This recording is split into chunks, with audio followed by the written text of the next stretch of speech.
샬롬. 오늘 또 하나님께서 복된 하루 허락해 주신 것 감사하고, 또 말씀과 기도와 또 찬양 속에서 주님의 인도하심과 역사하심을 경험하는 여러분과 저희 삶이 되기를 간절히 소망합니다. 먼저 우리가 찬양으로 우리의 신앙의 고백을 올려드립니다. 찬송가 314장 내 구주 예수를 더욱 사랑, 함께 찬양하겠습니다.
오늘 허락하신 말씀은 사사기 17장 6절의 말씀입니다. 그때에는 이스라엘에 왕이 없으므로 사람마다 자기 소견에 옳은 대로 행하였더라. 아멘.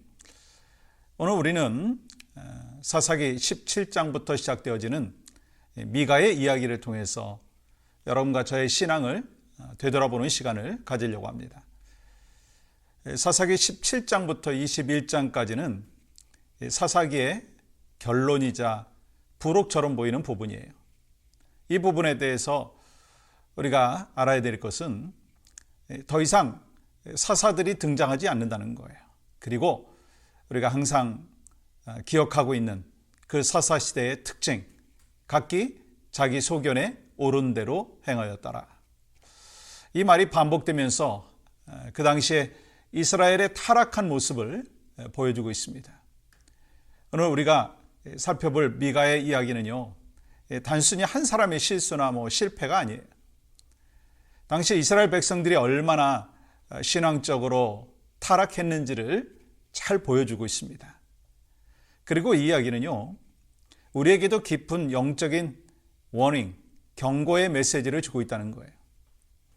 아시는 것처럼 겉으로는 신앙생활을 잘하는 것처럼 보일 수 있지만 진정한 신앙은 겉모습이 아니라 그 중심이 하나님을 향하고 있느냐에 달려 있다는 거예요.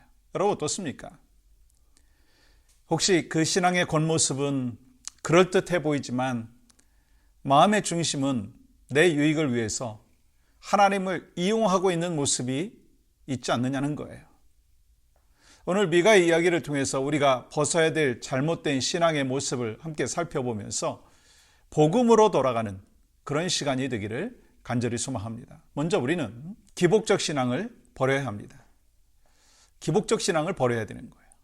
미가와 그의 어머니의 잘못된 신앙은 우리가 흔히 빠지기 쉬운 기복적 신앙의 전형적인 모습입니다.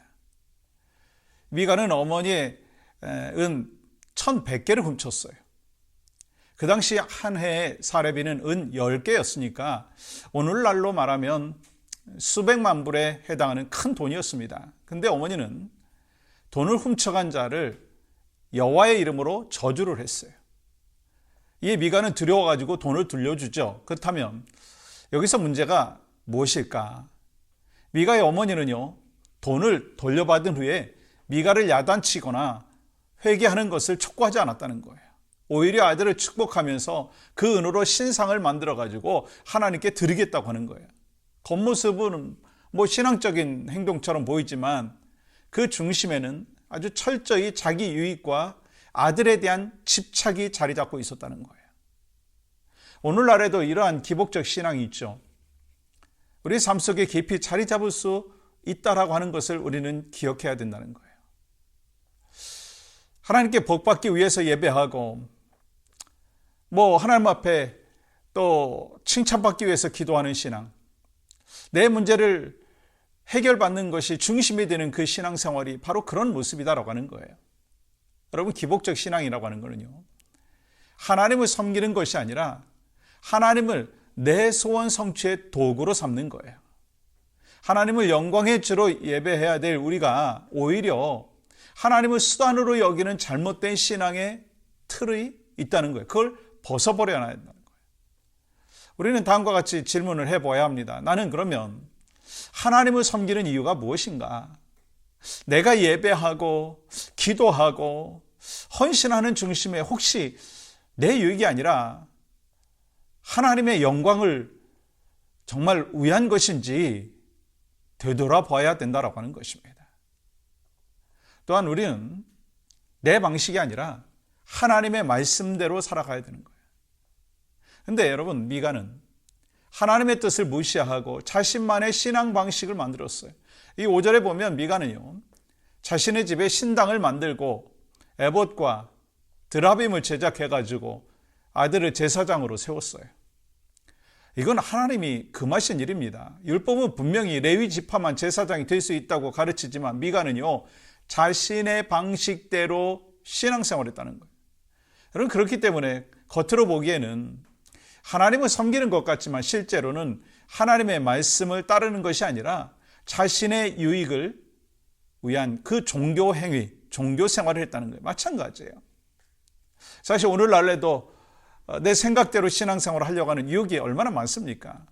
내가 편한 방식으로 예배를 하려고 하고 하나님의 말씀보다 내 경험과 내 판단을 우선시하는 태도가 바로 그런 거예요. 하지만 하나님은 영과 진리로 예배하기를 원하십니다. 우리의 신앙은 하나님의 말씀에 뿌리 내리고 그분의 뜻에 순종하는 신앙이어야 한다는 거예요. 그래서 우리는 다음과 같은 질문을 해봐야 합니다. 나는 정말 이 신앙생활에서 하나님의 말씀보다 내 생각을 우선시하고 있지 않느냐인가?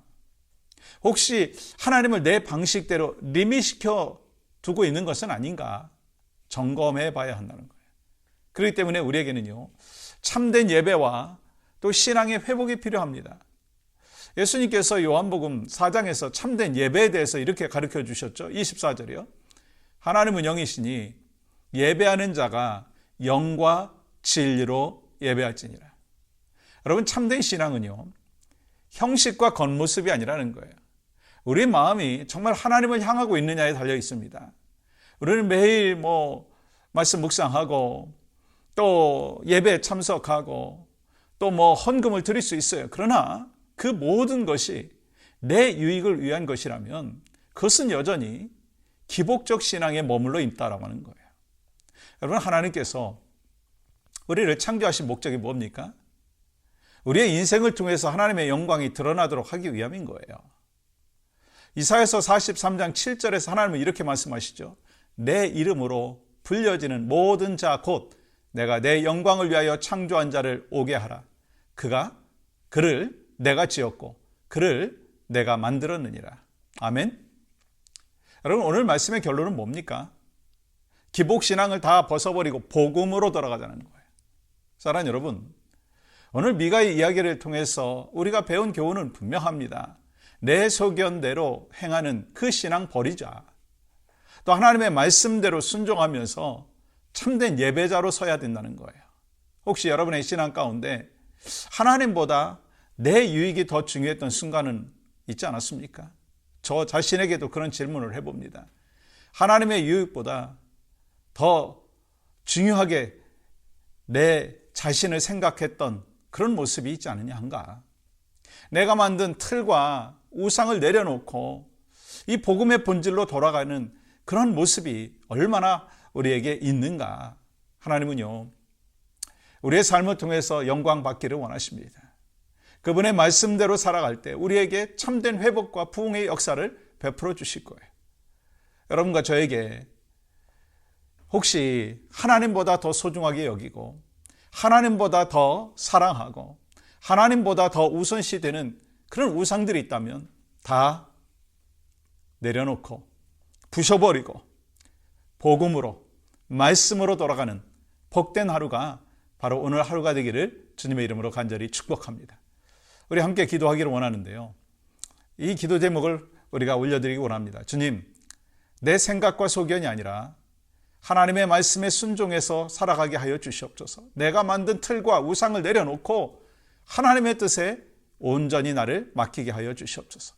우리 교회가 하나님의 말씀 위에 굳건히 서며 모든 성도들이 참된 예배자로 세워지게 하여 주시고 우리의 신앙이 개인적인 유익을 넘어서 복음의 증인으로 확장되게 하여 주시옵소서.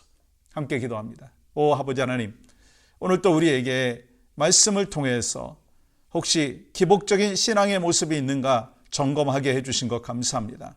하나님, 기복신앙을 벗어버리고 오직 복음으로 돌아가고 말씀으로 돌아가서 우리의 삶에 영적인 리바이벌, 부흥의 역사가 있도록 인도하여 주시옵소서. 오늘 하루도 참된 예배자의 삶의 모습이 우리의 삶 가운데 가득할 수 있도록 성령님 역사하여 주시옵소서. 예수님의 이름으로 기도합니다. 아멘.